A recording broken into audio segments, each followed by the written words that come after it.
Dear Minister Steinmeier, dear Minister Gentiloni, Excellencies, ladies and gentlemen, dear friends. On behalf of Körber Foundation, I would like to welcome you all very cordially to the 6th Berlin Foreign Policy Forum. The forum has emerged as the leading platform for discussing German foreign policy in Berlin.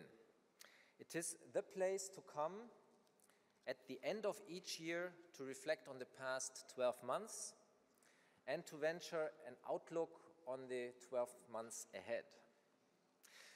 This year, 2016, has been full of surprises. The unexpected was the lesson learned from the Brexit vote, but also from the American elections. But this year also saw continued crisis in Syria, in Ukraine, a coup in Turkey, provocations from North Korea, and the rise of populism in Europe and beyond.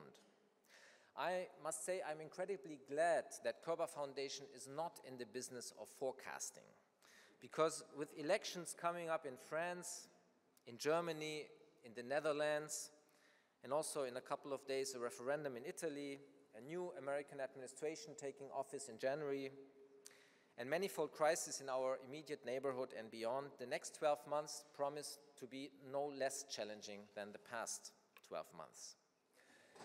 And it is against this background that we have gathered all of you here. We are delighted to welcome this amazing group of politicians, officials, experts, and journalists. Our founder, Kurt Körber, during the Cold War, when he established the foundation and also the Bergedorf Roundtable at the time, argued that we need to talk to each other rather than about each other. And therefore, at Körber Foundation, we have always put a special emphasis on an inclusive political dialogue with all politicians from every country, even when relations are difficult, or I should rather say in particular when relations are difficult and the discussion is not easy.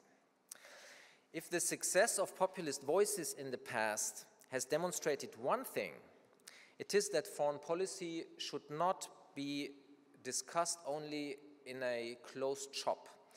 It should not only take place in the Berlin bubble, in the London bubble, the Paris bubble, or the Washington bubble. We need a reality check more frequently. We need to listen to the people. And this is why Körber Foundation has commissioned surveys on a regular basis since 2014. And in the run-up of this Berlin Foreign Policy Forum, we asked the Germans, what are your top priorities for German foreign policy? Until the American election, the refugee question was by far regarded as the most important challenge, followed by the situation in Syria and terrorism and relations with Russia. After the American election, we asked again, and now it is Trump at the top of the list, refugees, Erdogan and Putin that concern German citizens most. Syria and terrorism are at the end of the list. The relations with the United States and the transatlantic alliance embodied in NATO have been cornerstones of German foreign policy for decades.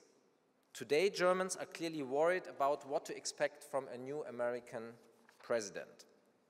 The other cornerstone of German foreign policy has been the European Union. And while the Germans used to be the most Europhile population, today they have the Brussels blues. 62% think that the European Union is not on the right track. After the Brexit vote, 67% regard the cohesion among member states as weakened. 64% do not want any further enlargement, and 82% oppose a potential membership of Turkey. Populist sentiments also resonate with significant portions of the German population. Roughly 25% of Germans are in favor of a Eurosceptic party, and 42% support a referendum on the future of German membership in the EU. We did our survey after the Brexit vote.